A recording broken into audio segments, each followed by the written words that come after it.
사랑과 은혜가 풍성하신 하나님 아버지, 우리에게 믿음과 건강을 주시어 하루의 처음 시간을 구별하며 주님 앞에 나오게 하심 감사를 드립니다.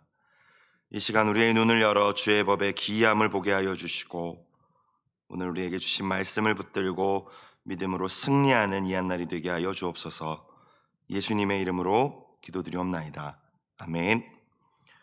오늘 하나님께서 이 아침 우리에게 주신 말씀은 역대하 8장 1절부터 16절까지 말씀입니다. 구약 역대하 8장 1절부터 16절까지 말씀입니다. 오늘 특별히 역대하 8장 말씀은 솔로몬 왕의 업적에 대해서 이야기하고 있습니다. 1절부터 6절까지를 우리가 먼저 함께 읽겠습니다. 1절부터 6절까지 합독하겠습니다. 시작. 솔로몬이 여호와의 전과 자기의 궁궐을 20년 동안에 건축하기를 마치고 후람이 솔로몬에게 되돌려준 성읍들을 솔로몬이 건축하여 이스라엘 자손에게 거기에 거주하게 하니라. 솔로몬이 가서 하맛소바를 쳐서 점령하고 또 광야에서 다드모를 건축하고 하맛에서 모든 국고성들을 건축하고 또 윗 벳호론과 아랫 벳호론을 건축하되 성벽과 문과 문 빗장이 있게 하여 견고한 성읍으로 만들고 또 바알락과 자기에게 있는 모든 국고성들과 모든 병거성들과 마병의 성들을 건축하고 솔로몬이 또 예루살렘과 레바논과 그가 다스리는 온 땅에 건축하고자 하던 것을 다 건축하니라. 아멘. 솔로몬의 업적 가운데 특별히 1절부터 이 6절까지 지금 함께 읽은 말씀을 보니까 건축에 관련된 업적에 대해서 이야기를 하고 있는 것 같죠. 솔로몬이 여러 가지를 지었다, 정비하고 견고하게 하고 세웠다라는 말씀입니다. 말씀을 통하여 먼저 우리 자신에게 질문했으면 좋겠습니다. 나는 하나님께서 허락하신 가정과 또 교회와 또 속해 있는 여러 공동체 가운데 그 공동체를 세워가는 자인지 아니면 그렇지 않은 사람인지, 이것이 오늘 말씀 우리에게 첫 번째 던져야 된 질문일 것 같습니다.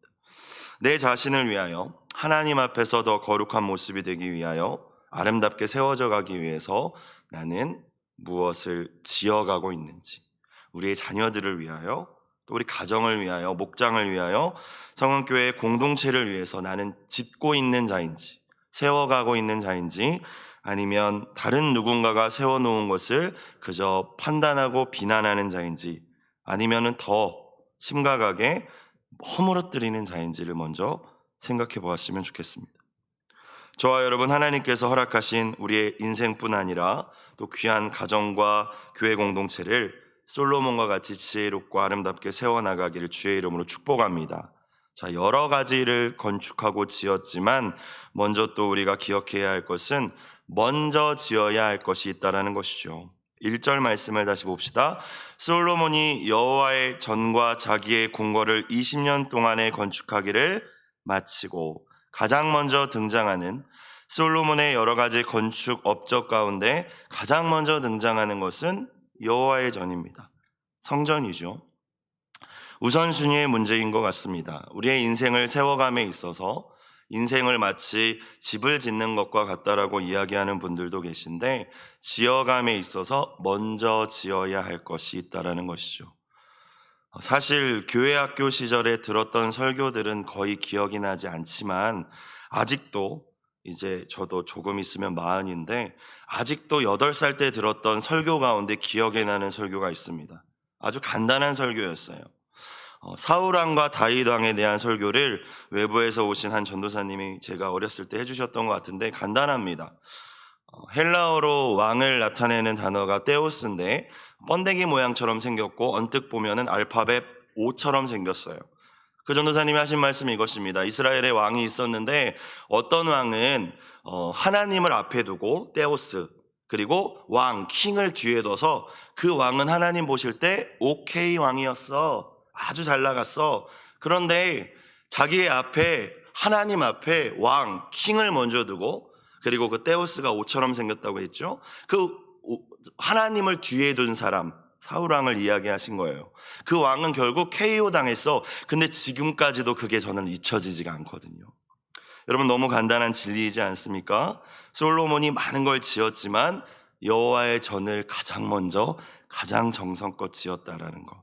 우리가 지난 큐티의 말씀을 통하여서 이미 나눈 말씀인 줄로 믿습니다. 사랑하는 여러분, 언제나 하나님이 우선인 사람은 이 새벽 처음 시간을 주님 앞에 드리며 이 하루를 시작하는 여러분과 같은 분들, 하나님이 언제나 인생의 최우선인 사람들은 하나님께서 우선적인 은혜와 축복을 허락해 주실 줄로 믿습니다. 많은 선물이 있는데 누굴 먼저 주겠어요? 하나님이 우선인 사람을 주실 것이라고 저는 생각을 합니다. 나를 사랑하는 자들이 나의 사랑을 입으며 나를 간절히 찾는 자가 나를 만날 것이라고 말씀하셨어요. 천국은 침노하는 자의 것이라고 말씀하셨습니다. 하나님을 기쁘시게 하는 일에, 하나님을 가장 먼저 하나님께 영광을 돌리는 일에 언제나 우리의 인생의 우선이 되길 주의 이름으로 축원합니다. 자, 두 번째, 솔로몬의 이 건축 사업을 통하여서 또 발견할 수 있는 것은 우리는 때로 절망의 자리에서도 세워나가는 사람이 돼야 된다는 거예요. 자, 무슨 말인지 좀 나눠봅시다. 2절을 볼게요.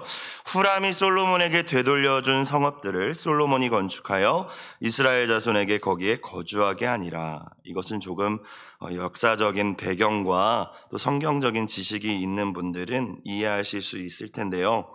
후람은 두로라는 곳의 왕이었습니다. 히람이라고도 되어 있는 부분이 있는데 이 두로 왕 후람과 이 솔로몬과 사이가 좋았어요.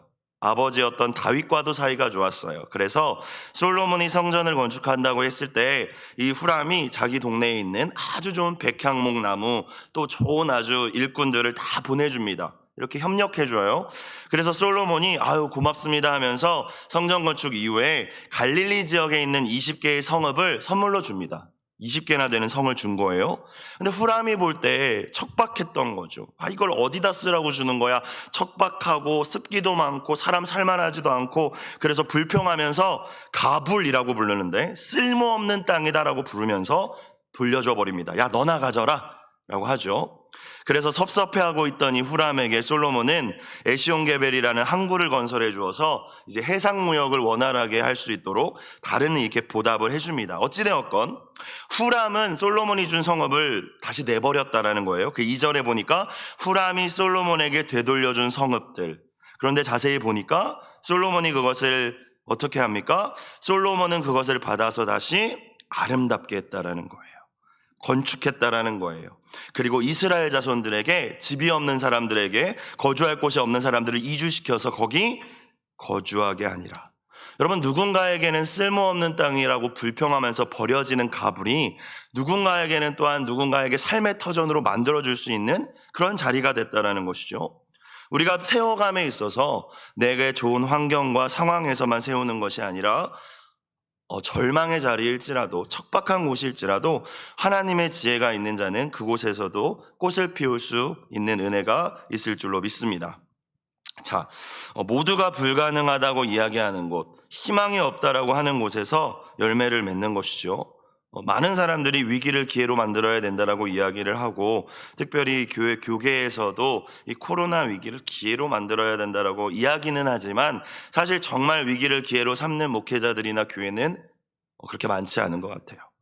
사랑하는 우리 성은교회와 또 우리 사랑하는 성도님들이 오늘 솔로몬과 같이 척박하고 쓸모없는 땅, 또 그러한 상황과 환경이라 할지라도 그것을 하나님께서 나에게 주셨다면 주님 주신 지혜를 의지하면서 그것을 아름답게 가꾸고 세워나갈 수 있는 은혜가 있기를 주의 이름으로 축복합니다.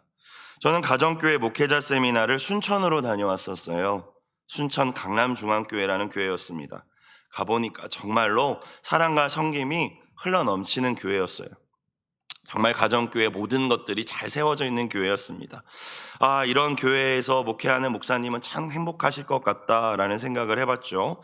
그런데 그 순천 강남중앙교회라는 교회가 10년 전까지만 해도, 15년 전까지만 해도 그런 분위기의 교회가 아니었다라고 해요. 장로교단에 속한 교회인데 어떤 목사님들도 부임하기 꺼려했던 교회. 10년이 아니라 5년도 버티기 힘든 교회. 장로님들이 5파, 6파로 나눠져서 싸우는 교회. 목사님이 뭘 하자고 하면 아무도 협력하지 않는 교회. 그런 교회에 최경환 목사님이 가셔서 그 순천 강남중앙교회 최경환 목사님이 부임하셔서 정말 열심히 기도하시면서 섬기시면서 아주 오랫동안 그 토양을 만드시고 사역을 하셨죠. 그냥 된 것이 아니라 그 과정에서 우울증도 걸리시고 공황장애까지 걸리셨다는 이야기까지도 나누시는 것을 보면서 도전이 됐습니다. 척박한 땅이었지만, 가불이었지만 솔로몬과 같이 아름답게 그렇게 세워나가신 것이죠. 다시 한번 이런 은혜가 저와 여러분 가운데 있길 주의 이름으로 축원합니다. 세 번째, 또 솔로몬의 건축을 통해서 생각해 볼 것은 오늘 당장이 아니라 미래까지도 생각한 건축이었다라는 거예요. 다음 세대를 위한 세움이었다라는 것입니다. 3절부터 6절까지를 보면 국방을 강화했고요. 또 국고성이를 지었다라는 표현들이 많이 나오는데, 이 국고성이라는 것은 식량이나 무기를 공급하기 위함이고, 또 나중 전쟁을 대비하기 또 위함이기도 하고요. 기근을 대비하기 위하여서 이 국경지대에다 지어놓는 어떠한 그런 역할을 하는 성들이거든요. 근데 3절에서 6절까지를 보니까 솔로몬이 여기저기를 점령하기도 하고요. 거기에다 국고성들을 건축합니다. 또 이미 있던 성들은 5절에도 보면 다시 재정비해서 견고하게 만들기도 합니다. 그러면서 자기가 건축하고자 하는 것들을 다 건축했다. 솔로몬의 건축이, 솔로몬이 세워간 것이 당장 오늘의 필요만을 위해서 세운 것이 아니라 다음 세대까지, 이스라엘의 다음 역사까지도 생각하면서 세웠다라는 거예요. 오늘 저와 여러분은 무엇을 세우시겠습니까? 하나님을 가장 우선 영광을 돌리는 그 일을 가장 먼저 세울 수 있기를 바라고요. 또 절망의 자리에 여러분이 계실지라도, 가불 땅과 같은 곳에 계실지라도 세워져 가기를 원하고요. 마지막으로 나 자신뿐만이 아니라 나의 이웃과 나아가서 우리 다음 세대를 위하여서 포기하지 않고 세워나가실 수 있는 저와 여러분 되길 주의 이름으로 축원합니다. 솔로몬을 보니까 세우고 건축하고 아주 많은 일들을 했는데, 한 가지를 생각해 봤어요. 지치지 않았을까? 이렇게 많은 업적 일들을 하면서 지치지 않았을까? 여러 가지로 사역을 하다 보면 지치는 순간이 있는 것 같아요. 막 열심을 내고 많은 일들을 하다 보면은 지치는 순간이 있는데, 사실 결론은 이미 알고 있죠. 내 힘으로 했기 때문에, 내 어떠한 열심만으로 하려고 했기 때문에. 솔로몬은 왜 지치지 않았을까? 하나님이 주신 능력과 지혜로 감당했기 때문인 줄로 믿습니다. 그래서 저와 여러분 잘 아는 말씀이지만 이 말씀을 읽어드리고 싶어서 준비를 했는데, 이사야 40장 말씀이에요. 너는 알지 못하였느냐? 듣지 못하였느냐? 영원하신 하나님 여호와 땅 끝까지 창조하신 이는 피곤하지 않으시며 곤비하지 않으시며 명철이 한이 없으시며 피곤한 자에게는 능력을 주시며 무능한 자에게는 힘을 더하시나니, 소년이라도 피곤하며 곤비하며 장정이라도 넘어지며 쓰러지되 오직 여호와를 앙망하는 자는 새 힘을 얻으리니, 독수리가 날개치며 올라감 같을 것이요 다른 박질하여도 곤비하지 아니하겠고 걸어가도 피곤하지 아니하리로다. 이 은혜가 함께 하시길 주의 이름으로 축원합니다. 혹시 열심히 사시다가 또 교회를 여러 가지 목자 목녀로 또 여러 가지 직분자로 섬기시다가 11월쯤 되면은 내년에는 하지 말아야지 하는 생각을 혹여나 품은 분들이 이 자리에 계시다면, 주님을 앙망하는 자들에게 해주시는 새 힘을 붙들고 다시 세워나가는 그 일에 동참할 수 있길 주의 이름으로 축복합니다. 그래서 16절, 오늘 마지막 절을 보니까 어떻게 결론이 돼요? 16절을 같이 읽어보겠습니다. 시작. 솔로몬이 여호와의 전에 기초를 쌓는 날부터 준공하기까지 모든 것을 완비하였으므로 여호와의 전 공사가 결점 없이 끝나니라. 아멘. 우리의 인생과 우리의 자녀들의 모습이 이랬으면 좋겠어요. 아무 결점 없이 마무리가 되니라. 그런데 16절을 자세히 보면 모든 것을 완비하였으므로, 완벽하게 준비하였으므로 라는 뜻이죠. 솔로몬의 힘으로, 솔로몬의 지혜로 다 했다라는 의미로 오역될 수도 있지만, 오해할 수도 있지만, 우리는 사실 알고 있지 않습니까? 그가 이렇게 모든 것을 잘 준비할 수 있었던 것은 하나님의 지혜가 그와 함께 했기 때문이라는 사실을 저와 여러분 이미 알고 있어요. 그렇죠? 우리가 무언가를 준비하고 추진하고 이루어가는 모든 것들이 우리가 열심히 하면 다 될 것 같지만 사실 그렇지 않지 않습니까? 모든 것을 완비할 수 있게 하시는 분, 하나님을 경외하며 그분이 주신 지혜로 우리가 준비하고 나아갈 때 결점 없이 마무리할 수 있는 줄로 믿습니다. 특별히 수험생들이나 중고등부 학생들에게 자주 주는 말씀이 있어요. 잠언 21장에 있는 말씀인데 싸울 날을 위하여 마병을 예비하거니와 이김은 여호와께 있느니라. 말과 병사를 준비하고 열심히 훈련시키는 건 내가 하는 일이지만 이길지 질지 그것은 주님 손에 달려있다라는 것이죠. 여러분, 이 믿음과 이 말씀을 붙들고 오늘도 자유함으로 열심을 내실 수 있길 주의 이름으로 축원합니다. 여호와께서 집을 세우지 아니하시면 세우는 자의 수고가 헛되고 여호와께서 성을 지켜주지 아니하시면 파수꾼의 깨어있음이 허사로다라는 말씀, 우리가 너무나도 잘 아는 말씀, 내 열심 이전에 하나님의 능력과 지혜를 의지하며 살 수 있는 저와 여러분이 됐으면 좋겠습니다. 그래서 오늘 매일 성경 공동체 기도 제목, 매일 성경 맨 밑에를 보시면 이렇게 나와 있죠. 같이 읽어볼까요? 시작. 저희 가정과 교회를 주께서 기뻐하실 공동체로 건축할 수 있도록 지혜와 열정을 주소서라고 나와 있어요. 하나님 나에게 지혜 주시고 열정 주셔서 내게 허락하신 내 인생뿐만이 아니라 내 자녀, 또 내게 허락하신 가정과의 교회 공동체를 잘 건축해 나갈 수 있게 해주세요.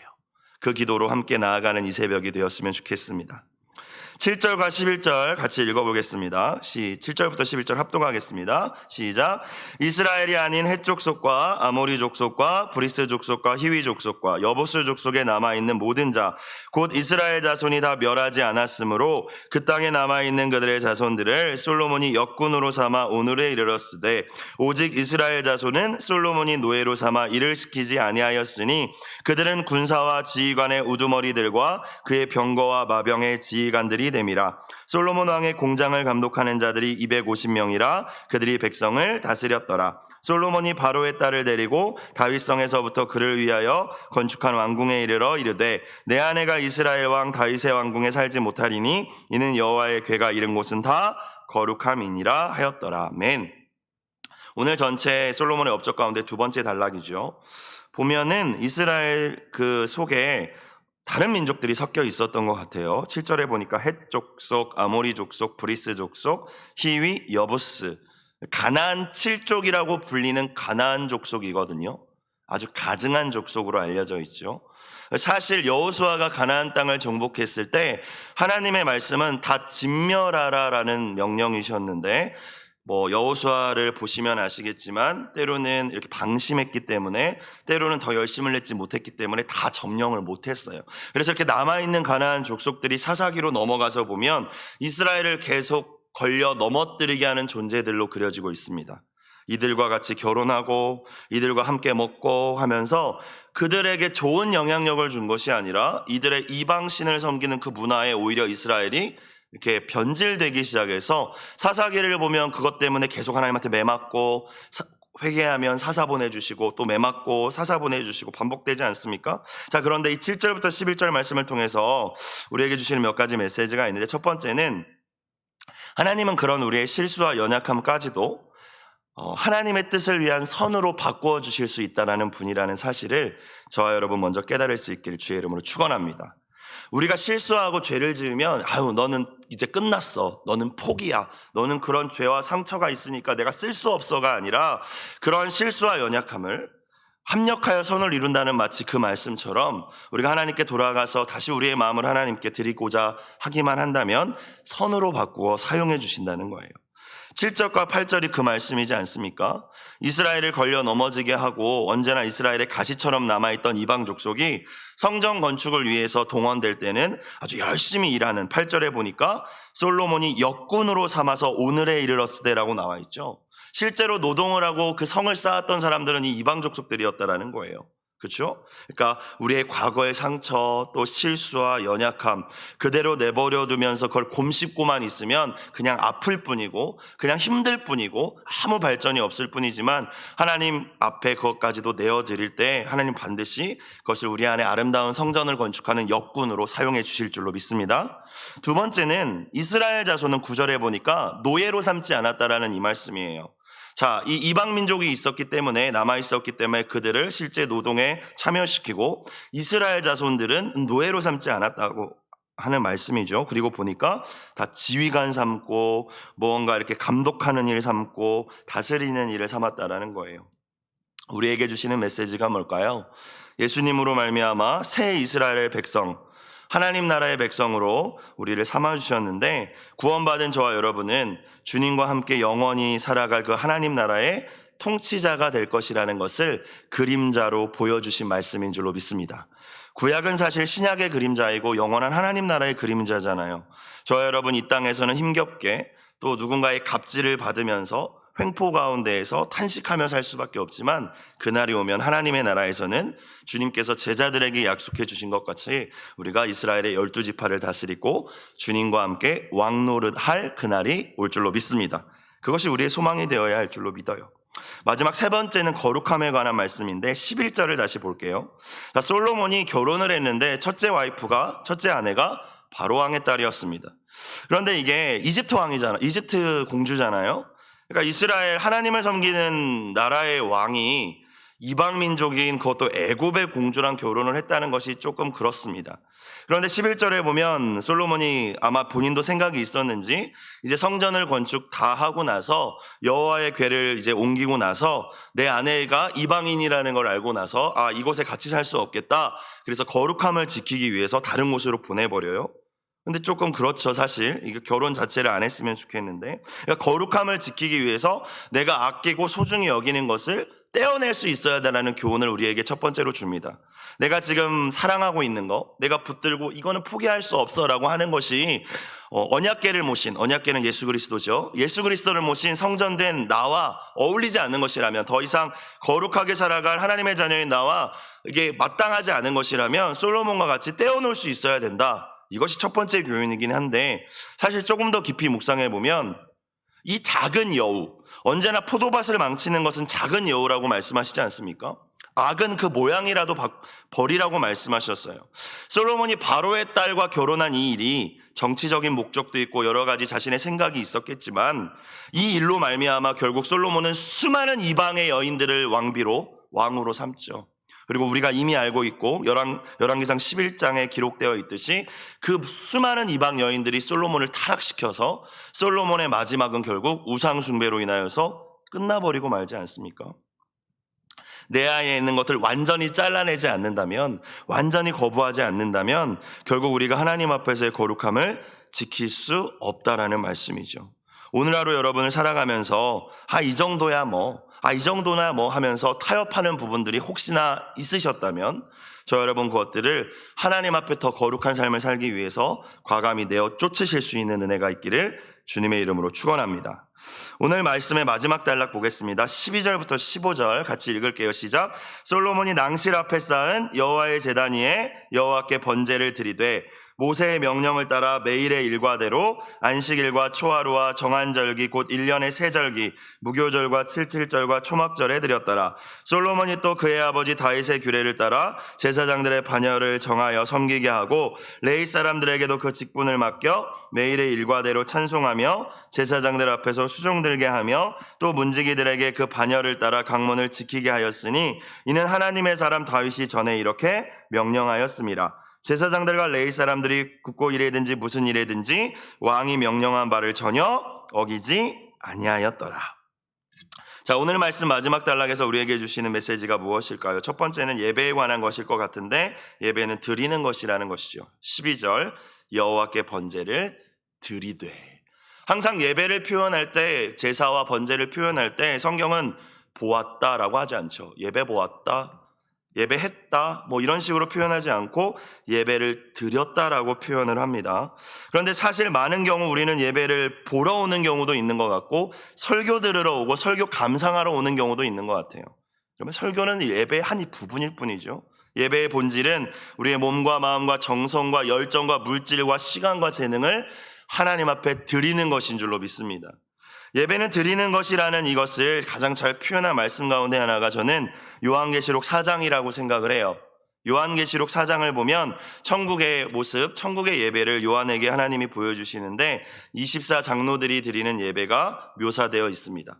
24장로는 24명의 아주 특별한 사람을 의미하는 게 아니라 구약의 12지파와 신약의 12사도를 대표하는 구원받은 모든 하나님의 백성들을 의미하는 숫자가 24거든요. 저와 여러분이 드릴 예배를 상징하는 거예요. 요한계시록 4장 10절에 보니까 이렇게 기록되어 있어요. 24장로들이 보좌에 앉으신 이 앞에 엎드려 세세토록 살아계시는 이에게 경배하고 자기의 관을 보좌 앞에 드리며 이르되. 이 관이 뭔지 아십니까, 여러분? 면류관이에요. 너 세상에서 나 때문에 눈물 많이 흘렸구나. 네 생명까지 나에게 바쳤구나. 너 수고했다 하면서 주님이 씌워주신 면류관인데, 그 24장로들이 면류관을 받고 예배하는 게 아니라 면류관을 드리며 예배한다고 표현되어 있어요. 언제나 예배는 나에게 주신 가장 존귀한 것을 하나님 앞에 드리는 것이라는 사실을 우리의 평생 가운데 잊지 않으실 수 있길 주의 이름으로 축원합니다. 마지막 오늘 우리에게 주시는 메시지, 예배자로서의 가장 중요한 태도가 오늘 말씀을 통하여 주님은 순종이라고 말씀하고 계시네요. 자, 13절을 보시면 예배를 드리긴 드려요. 근데 어떻게 드립니까? 모세의 명령을 따라서. 14절, 솔로몬이 또 그의 아버지 다윗의 규례를 따라서. 그리고 마지막에 보니까 다윗이 명령하였다라고 나오죠. 그리고 15절 마지막 부분, 왕이 명령한 바를 전혀 어기지 아니하였더라. 여러분, 예배자의 가장 중요한 태도는 순종이라고 말씀하십니다. 반대말로 지멋대로가 있겠죠. 자기 멋대로, 자기 소견대로. 여러분, 무엇에 순종해야겠습니까? 하나님의 말씀에 먼저 순종할 줄 알아야 됩니다. 말씀은 기록된 말씀, 성경, 선포된 말씀, 캐리그마, 설교자를 통해 선포된 말씀, 그리고 여러분이 기도할 때 주시는 성령님의 감동, 세 가지 모두 하나님의 말씀입니다. 그 말씀이 1순위. 두 번째, 하나님이 세워주신 권위, 부모님, 선생님, 각 공동체의 지도자, 정치, 경제, 각 분야의 지도자, 말씀 뒤에 그 다음 세워주신 권위, 마지막 상황에 대한 순종이 있습니다.